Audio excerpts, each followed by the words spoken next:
Welcome to Senior Plasma Physics, Lecture 1. As with most of the course, we follow closely the textbook by Francis Chen, An Introduction to Plasma Physics, Volume 1. This lecture is contained within Chapter 1 of that textbook. We'll start off by giving a basic definition of a plasma and give some examples. We then need to define the temperature as it applies to a plasma.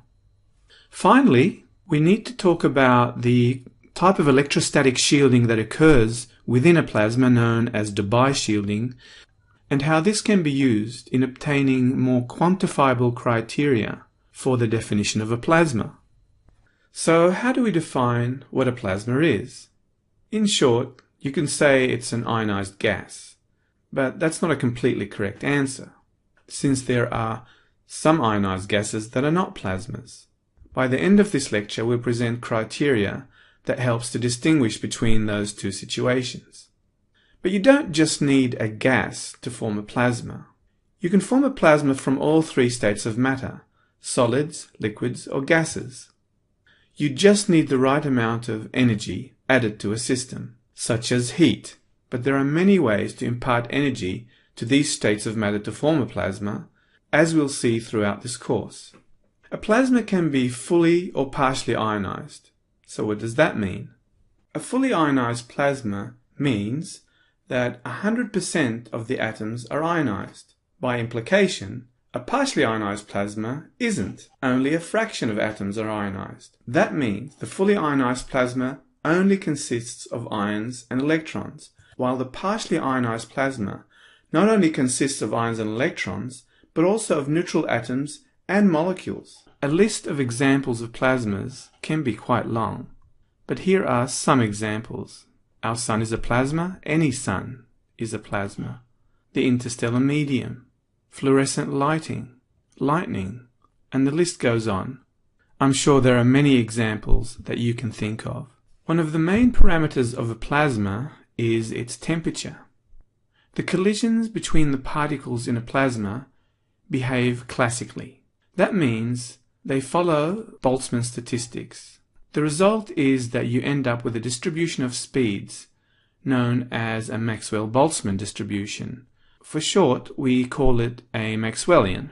The expression for the Maxwellian is given by this. Most of the variables there follow standard notation, but here are some definitions. V is the speed of the particles.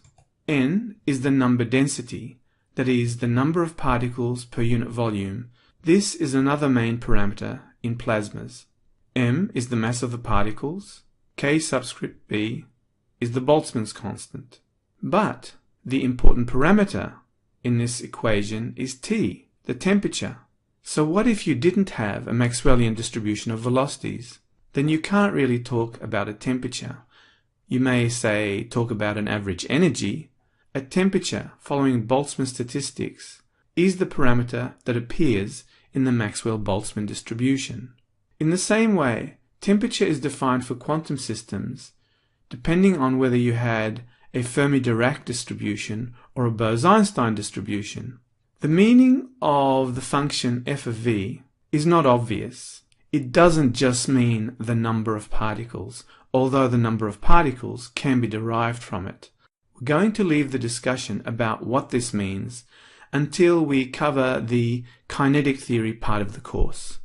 A plot of the Maxwellian is given by this for two temperatures, 1000 and 5000 Kelvin. Notice how the peak in the distribution goes to higher velocities with increasing temperature, as you might expect. It should be straightforward using calculus to obtain the speed at the peak, Vp. However, the average of the squares of the speeds, known as root mean square speed, is not so straightforward. You need to know more about the meaning of the Maxwellian in order to derive the expression for the root mean squared speed. Plasmas can have temperatures in the thousands and millions of degrees, so it becomes inconvenient to keep talking about the temperatures in those units. It's much more convenient to express the units in electron volts. Here is an example of how this is done. Assume we want to convert room temperature at 300 Kelvin to electron volts. We substitute the temperature, T, in this expression and obtain 0.026 electron volts. But plasma temperatures aren't really usually that low. Quite often they're much higher than that. So I'll leave it as an exercise for you to show that a 1 electron volt temperature is equal to 11.6 thousand Kelvin.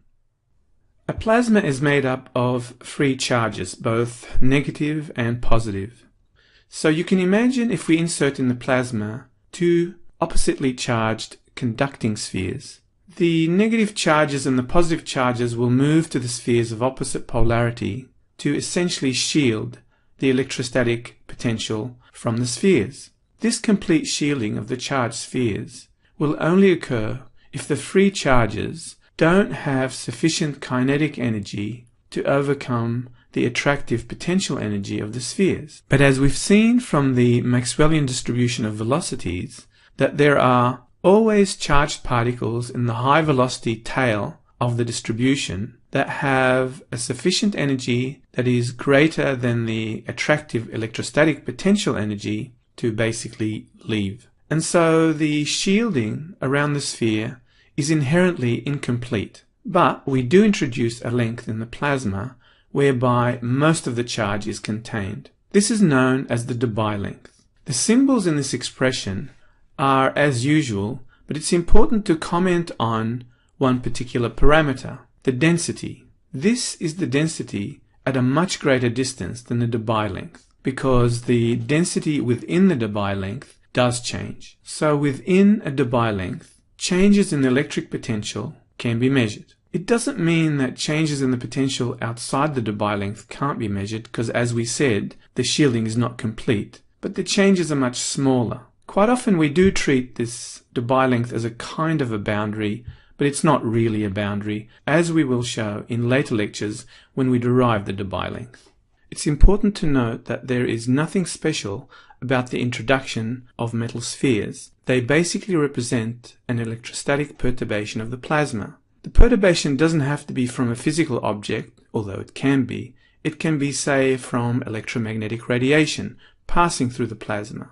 When we started this lecture, we gave a very simplistic answer to what a plasma is. But there are actually quantifiable criteria that determine if an ionized gas is a plasma or not. Plasmas must be macroscopically charge neutral, also called quasi-neutrality. There are, however, plasmas that are called non-neutral plasmas, but we'll stick with the definition followed by Chen, that is, of quasi-neutrality. That means the total negative charge is equal to the total positive charge in the plasma. This can be obtained by the following expression, where the left-hand expression is the total negative charge and the right-hand expression is the total positive charge. Plasmas must also show collective behavior. What does that mean? It just means that the electromagnetic forces in the plasma dominate over normal hydrodynamics you might get in a gas. So how do we quantify these criteria? Quasi-neutrality requires that the dimensions of a plasma, L say, are much greater than the Debye length. Otherwise, as you've seen from our metal spheres example, that there will be a space charge within the Debye length. Obviously, to have collective effects, we need to be dealing with a large number of particles. So we end up introducing something called a Debye sphere.